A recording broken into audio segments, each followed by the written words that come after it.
સંવિધાન ખતરાની અંદર છે. આ સંવિધાન ખતરામાં છે. સંવિધાન બચાવો. બીજી આપણી વિપરીત વિચારધારાવાળી પાર્ટી સંવિધાન બચાવો, સંવિધાન ખતરામાં છે, સંવિધાન બચાવો. ભાઈ સંવિધાન ખતરામાં નથી, તમારું અસ્તિત્વ ખતરામાં છે, માટે તમે સંવિધાનનો સહારો લેવો છો. વામપંથી વિચારધારાઓ તમે જોયો, સંવિધાન ખતરામાં છે. પણ ક્યાંથી સંવિધાન ખતરાની અંદર છે? 2014ની અંદર જ્યારે ભારતીય જનતા પાર્ટી દ્વારા આપણા સૌના આદરણીય ગુજરાતના પણતા પુત્ર નરેન્દ્રભાઈ મોદી જ્યારે પ્રધાનમંત્રી બન્યા, એ પછી બાબા સાહેબ આંબેડકરનું જે સ્મારક બનાવ્યું, કાલે પરમ દિવસે દિલ્હી બાબા સાહેબ આંબેડકરનું સ્મારક જોવા ગયો સરજુભાઈ, એટલું ભવ્ય અને દિવ્ય સ્મારક બનાવ્યું છે. નિઃશુલ્ક એન્ટ્રી રાખી છે, સવારે 10 થી સાંજના 7 સુધી. એટલું ભવ્ય સ્મારક. તો બાબા સાહેબ આંબેડકરનું અત્યારે જો સંવિધાન કોંગ્રેસના ખતરામાં લાગતું હોય તો બાબા સાહેબના સ્મારકો ઉપર તમે કેમ ધ્યાન ના આપો? અન્યાય તો બાબા સાહેબ આંબેડકર જોડે અન્યાય કોંગ્રેસ જ કર્યો. ભારતીય જનતા પાર્ટી ક્યાં કર્યો? ત્યારે તો ભારતીય જનતા પાર્ટીનો કમળનો કમી નતો. બાબા સાહેબ આંબેડકરનો અન્યાય કોણ કર્યો? અત્યારે દલિત સમાજના જે કોંગ્રેસના નેતાઓ છે, સીધું નરેન્દ્રભાઈને ટાર્ગેટ કરે. ત્યાં બંધારણ ખતમ કરી નાખશે, આ બંધારણ ખતમ કરી નાખશે, આ હિન્દુત્વવાદનો ઝંડો છોડે. તો બાબા સાહેબ આંબેડકર પણ હિન્દુ વિરોધી ક્યાં હતા? સંવિધાનની અંદર પણ રામાયણનું જે એ મુખપૃષ્ઠની અંદર એનો ઉલ્લેખ છે. અને 370 માટે બાબા સાહેબ આંબેડકર બી ના પાડતા હતા કે ભાઈ 370 તમે દાખલ જ નહીં કરો. નહેરુજી અને કોંગ્રેસે પ્રેશર આપીને 370 દાખલ કરાવી, માત્ર ને માત્ર મત બેંકની લાલચમાં. ત્યારે બાબા સાહેબ ના પાડતા હતા. તો બાબા સાહેબ આંબેડકરે જે સારી દેશના હિત માટે સારી વાત કરી, જે કોંગ્રેસ કરતી જ નથી. જે કોંગ્રેસને ગમે છે એ અમુક વિષય કોટ કરી અને કે બાબા સાહેબે તો આ કીધું હતું. તો બાબા સાહેબે તો એ બી કીધું હતું કે જે છોટ ઓફ પાકિસ્તાનની અંદર લખ્યું હતું એ તો કોંગ્રેસ ક્યારે વાત જ નથી કરતી. બાબા સાહેબે એ જ કીધું હતું કે ભાઈ આ લોકોને તમે પહેલાથી મુસ્લિમોને અલગ જ કરી નાખો. આ મીર કાસમ જેવા લોકોને એ લોકો જે દેશ તોડ્યો, બરાબર, એ ટાઈમમાં પણ જ્યારે ભાગલા પડ્યા 47ની અંદર, ત્યારે પણ સ્વતંત્ર મંડળ પાકિસ્તાનના કાયદા મંત્રી બન્યા અને ડૉક્ટર ભીમરાવ બાબા સાહેબ આંબેડકર ભારતના કાયદા મંત્રી બન્યા. અને સપોર્ટ કોણે કર્યો હતો? બાબા સાહેબ આંબેડકર. અને અત્યારે પણ બાબા સાહેબ આંબેડકરના જેટલા પણ સ્મારકો દેશભરની અંદર છે એ અત્યારે આપણી એનડીએની સરકાર એને વિકસિત કરી રહી છે અને લોકોને પ્રેરી રહી છે કે બાબા સાહેબ આંબેડકર એ ખાલી ભારતના પનોતા પુત્ર નહોતા, પણ વિશ્વમાં સૌથી બુદ્ધિજીવી અને સૌથી શક્તિશાળીને સૌથી વધુ અભ્યાસ કરનારા આ ડૉક્ટર બાબા સાહેબ આંબેડકર હતા, જે આપણા પરમ પૂજ્ય આપણા દેશના, આપણને લાગે આમ ગર્વ થવું જોઈએ કે બાબા સાહેબ આંબેડકર આ દેશની અંદર જન્મ લીધો છે.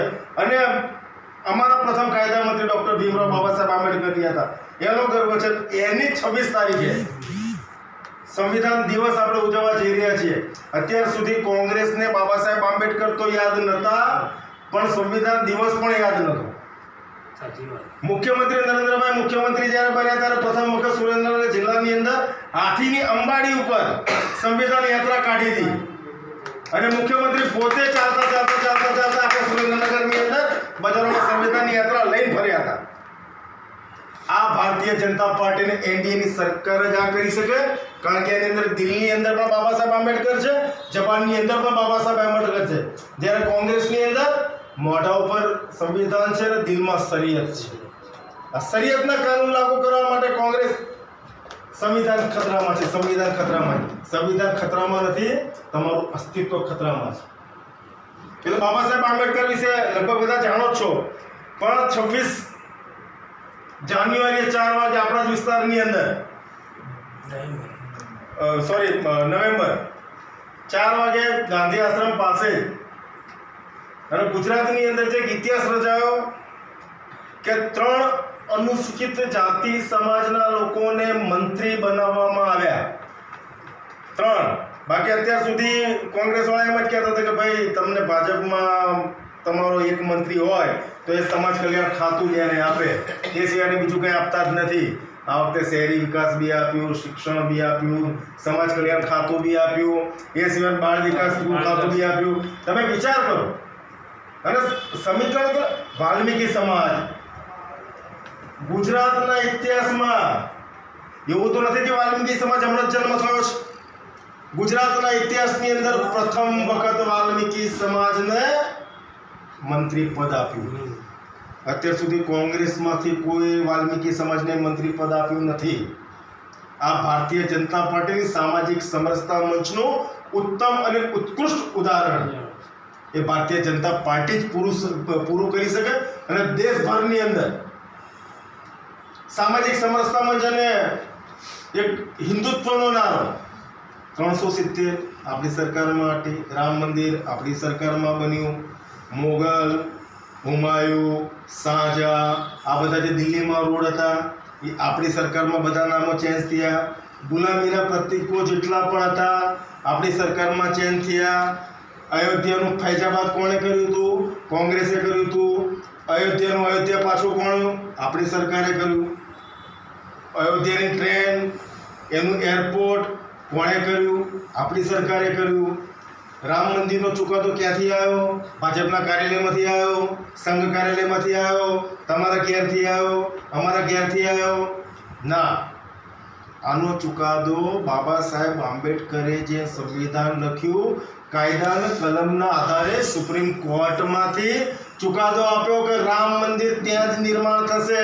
અને આ લોકો તો જવાબ માંગતા હતા રામ હતા કે નહીં, રામ હતા કે નહીં એના પુરાવા માંગતા હતા. આપણે સાબિત કર્યું, ભગવાને સાબિત કર્યું, રામ આપણે તો અમલવારી કરી, રામ તો હતા જ. આજે બી નાના છોકરાને આપણે પૂછીએ કે ભાઈ આ કોનો ફોટો, તો કે રામનો. કે આ કોનો ફોટો, તો કે નરેન્દ્ર મોદીનો. કે આ કોનો ફોટો, કે શંકર ભગવાનનો. આપણીથી વિપરીત વિચારધારાવાળાના ભગવાનનો ફોટો તમે ક્યારે જોયો? ફોટો જોયો? મોહમ્મદ પૈગંબરનો ફોટો જોયો? એ લોકો નથી જોયો. તો આપણો તો સવાલ જ નથી. એટલે કાયદાના આધારે, અને હું પરમ દિવસે દિલ્હી જ્યારે કિશોરભાઈ જોડે બેઠો ત્યારે એમને બહુ સરસ વાત કરી. અને નરેન્દ્રભાઈ મોદી સાહેબને મેં 2001ની જે ક્લિપ જોઈ હતી, 2001માં એમને કહેતા હતા